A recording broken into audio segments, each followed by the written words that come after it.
Hello everybody, this is the Pocket Programmer, and I have decided to follow through on what I had planned on doing in the first place, and that is making a complete beginner's course, learning Python on your phone, hence the name Pocket Programmer.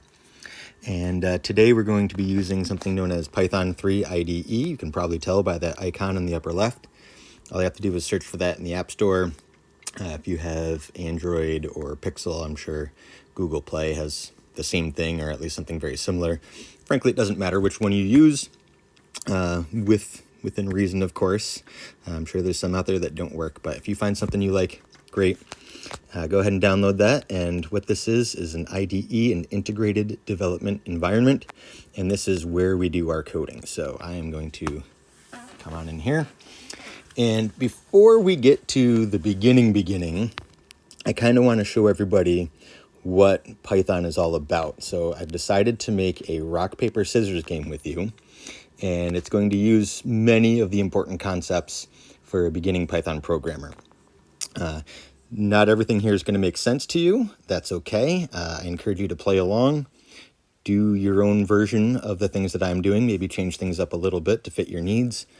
And even if you don't understand something, just do it, and you will understand it in time. My goal here is to show you just how easy it is really to learn Python, even on the phone. So with Python 3 IDE, what I'm going to do is I'm going to make a new program. So I press the plus button, new file, and since I'm on a phone, RPS for rock, paper, scissors.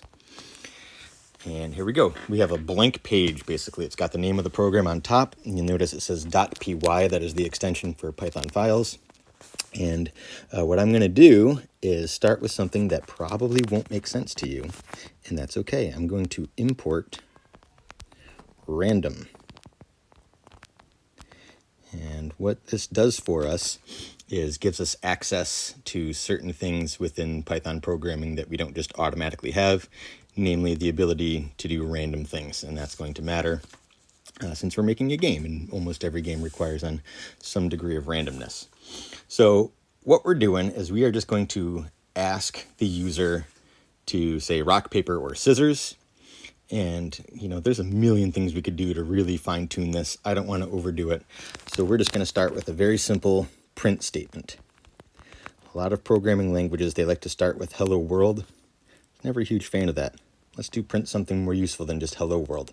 How about print rock, paper, or scissors?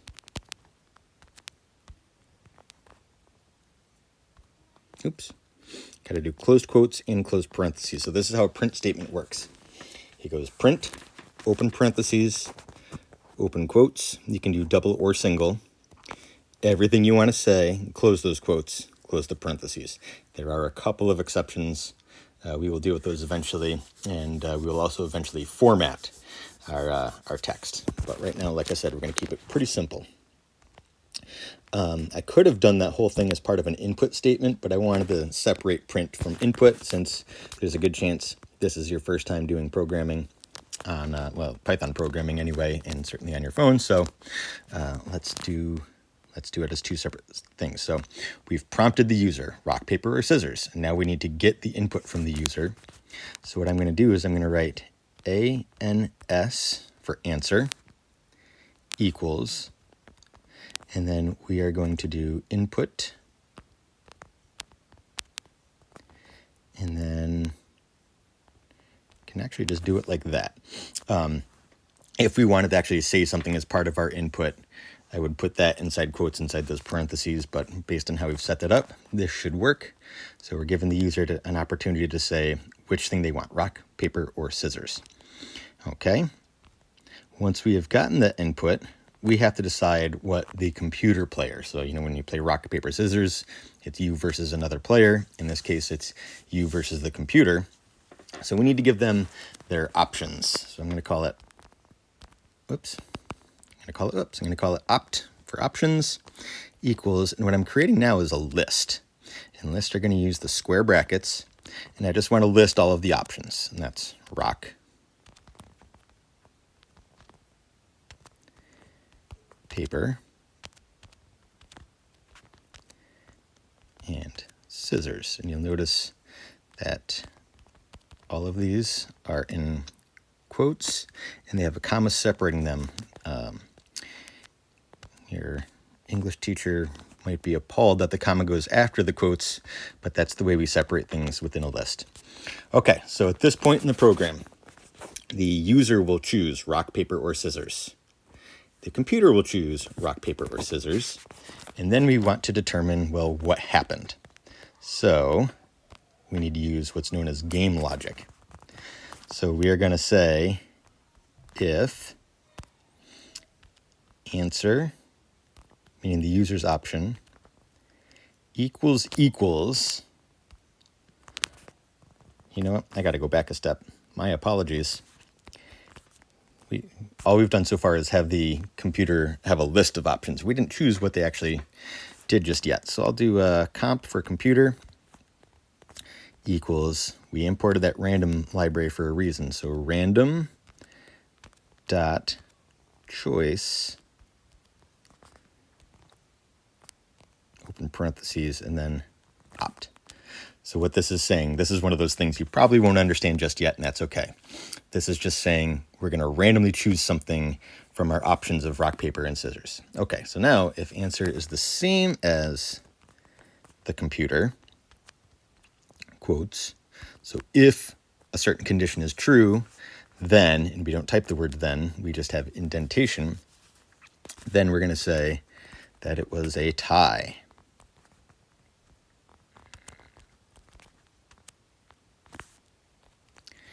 And let's see, you know what? We're going to add one more level here just so we can really see what's going on. We are going to do print. And I said I was going to show formatted text eventually.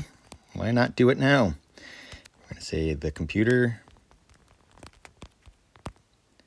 chose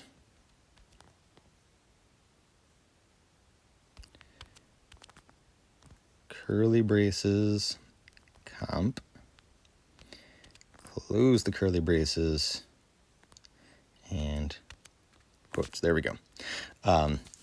Again, I will explain formatted text in a future lesson, but this will at least tell us what the computer chose. We as users will know what we put in. This now tells us what the computer did. And then after that, if we both chose the same thing, then it'll say tie. Else, let's see. Let's do elif, which is like else if, let's say, answer. There's got to be an easier way to do this. I'm trying to not make it too complicated, but I'm thinking of a million different ways to do this. But let's make this real simple. Like I said, I wanted to make it simple. We'll just have a regular old else statement and say, let the user ask who won. Print who won. Because you can look at what the computer did and determine what happened from there. Like I said, I could make this into a 3-hour program. We did not want to do that. This is your first go. Just getting a quick look at some of the things that we have, like importing modules, printing, getting user input, random choice, that's kind of specific to this, and then just a little bit of logic. So let's give this thing a try. So I press play, and hopefully we don't have any errors.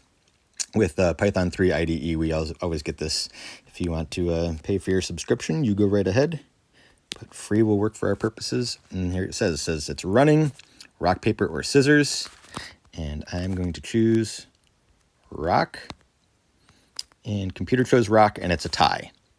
So I chose rock. That's my answer. Computer chose rock. And if that happened, which is what happened, we get a tie. Let's run one more time